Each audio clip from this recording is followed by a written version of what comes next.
So I have with me today, my favorite CEO, team leader, general manager, whatever other title you have, Mr. Tony Fletcher. Who knows? Yeah, here he is. I'll have to pick Tony's brain. Let's get the show started.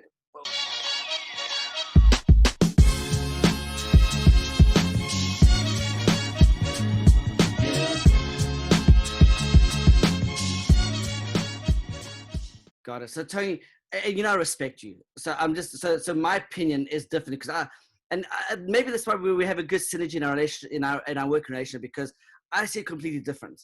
I'm looking at the LA market and inventories dropped by 40%. Right. So I know what you're saying, and I know where you're coming from because I understand your vision. What I'm seeing on my side is, man, we're going into some kind of a massive shift. We've already in it, but by leaps and bounds. And I see a wholesale market coming in a big way, not forever, but just temporarily because of unemployment, because people are some are desperate, they want to get out of their properties. Some, have realized they've met the end of the line, that they can't afford what they've been affording for so long because times have changed. Right. But it's interesting, LA market compared to Orange County, which is the border, are two different worlds. And it's gonna be, I don't know. I think it's gonna have to play out over some time. I'm still super bullish on the market as far as real estate's concerned. And again, our inventory levels are so low that it's going to take some time just to get back to normal levels of inventory so that we can satisfy the buyer demand. And, as long as rates are going to stay low, I think it's going to create, demand and those folks that, as they go back to work and figure out what their employment picture looks like, I think that, to me, it just looks like it's going to be driven by demand until we have enough supply. You're all right, Tony. I'm agreeing with you, but what I'm saying from my side is I believe there's going to be a wholesale market booming. But I do believe with all the money that's pumped into our economy, with getting back to the jobs, getting back to the business, things will start to escalate again. But there is a ramp up process. So what that means is it's almost like 50-50.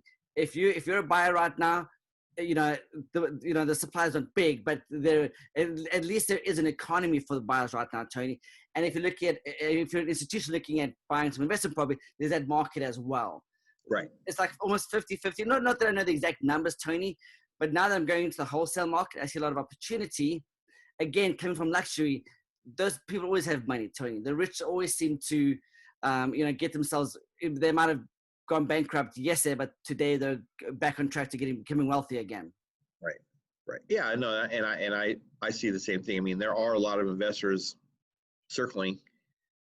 They certainly want to get their piece of the pie. So, if there's any weakness whatsoever on the buy side, we do have a whole host of investors ready to step in. They're all looking and trying to get deals, and it's very competitive right now. And their deals are still happening on that side of the table, but I think we have to have a little bit more pain to really get them in the game fully.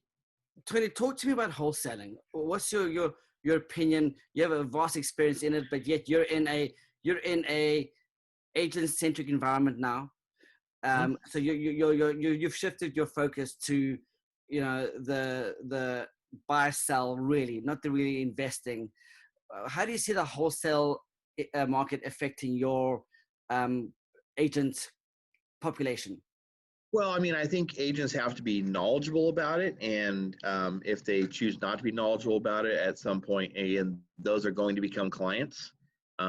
If there is wholesaling going on in your market, that means there's a healthy spread on properties, and there's enough inventory to feed people. And you can look at sales, from your title rep and see who's buying and who's selling, and there's a healthy amount of it going on still. So we know that there are properties out there that fit the mold, fit the algorithm, and as we move forward, if there's weakness in the economy, we're going to find, that's going to be more prevalent, and so agents are going to have to figure that part of the game out, because for the most part, they're very retail oriented.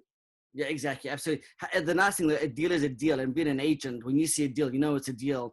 They can either come to you, because sometimes they do get their deal. They might get a probate or an estate sale, whatever it may be, Tony. The nice thing is you have enough experience that they can come to you for that. and you can help guide them in the process. Because when you start dealing with investors, it's a different mindset, different negotiation, different time frame, different demand, and it's not as easy as it sounds. Selling real estate and wholesaling they're all both a lot of work. Always a lot of work. Anything, investors, again, they're all fighting for, there's a lot of people fighting for, a small pie, and it's very competitive, and the agents that understand that market have figured it out, and they're very savvy, and they get to pick and choose with who they want to work with. So if you're just getting into it, you need to find a mentor, because it's going to be hard to get a deal right now. Absolutely. Exactly. I think in all levels, the agents that are producing right now at this current time, towards the end of June 2020, those are the ones we'll see in the next 90 to 120 days, Tony, because they've been consistently productive even during quarantine. Yes. They didn't sit back and hold back and collect a nice benefit check or even unemployment. They were actively dominating their time and keeping their schedule, keeping their routines, keeping their note cards to their phones, their phone calls, and whatever it may be, and so forth.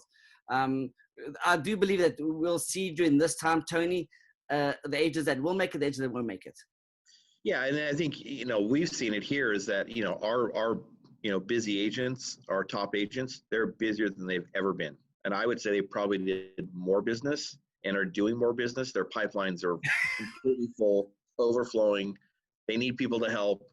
So I mean, it's crazy for those people that kept working and kept active in their pipeline with their clients and kept doing the work during the pandemic. They're very, very busy. Very. Wow, Tony, wow. And of all people best, Tony, let's get started in the book here. And only because I want to pick your brain, because you're so at the forefront of leadership. You're really, and also, Tony, during this time, you've been in leadership, because I'm not. Have there been some leadership courses and meetings that you've been involved in, or have things kind of quietened down? No, I think we've been as involved probably more so over the course of this last 3 or 4 months, just because